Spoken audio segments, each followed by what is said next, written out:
Ramai yang selalu keliru. Diorang ingat bila dah beli rumah bumi lot ni, nanti masa sewa pun wajib kena cari penyewa bumi ke? Betul ke macam tu? Jawapannya, tak. Korang sebenarnya bebas sewakan rumah tu dekat sesiapa saja. Nak bagi sewa dekat penyewa non-bumi macam saya, nak sewa kat bangsa asing, expat luar negara, tak ada halangan langsung.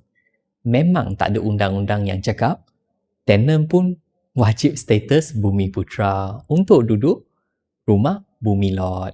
Ramai orang takut nak beli bumi lot sebab fikir susah nak let go atau susah nak main flip jual cepat. Tapi mari saya tukarkan sikit angle korang untuk fikir macam seorang pelabur. Dalam harta tanah ni, buat untung bukan setakat kita kena jual rumah je. Korang sebenarnya boleh buat duit kau-kau melalui duit sewaan bulanan. Cuba korang fikir logik dia. Masa mula-mula korang beli rumah tu, korang dah guna kelebihan bumi putra. Korang dapat diskaun sebanyak 15%. Bermaknanya harga beli rumah korang jauh lebih murah dan komitmen bayar bank bulan-bulan pun confirm lagi rendah berbanding orang yang beli international lot. Tapi tiba masa nak iklankan rumah tu untuk disewa, market rate harga sewa tetap sama.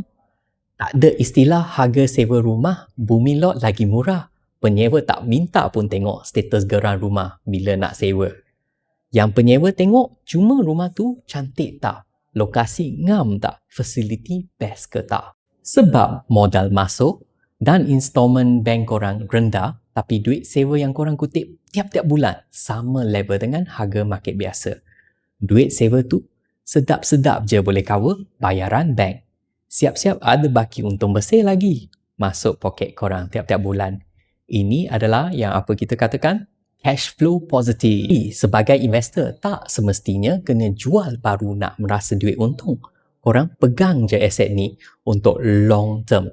Cari penyewa yang elok dan biarkan penyewa tu tolong bayarkan rumah korang sambil korang tunggu nilai harta tanah tu naik pelan-pelan. Macam mana? Nampak tak game plan dia? Kalau korang tengah usah nak beli rumah area JB atau Medini untuk buat pelaburan sewa, macam ni. Roger je saya. Nama saya James Tan. Jangan lupa follow, share dan save video saya. Jumpa korang next video. Bye.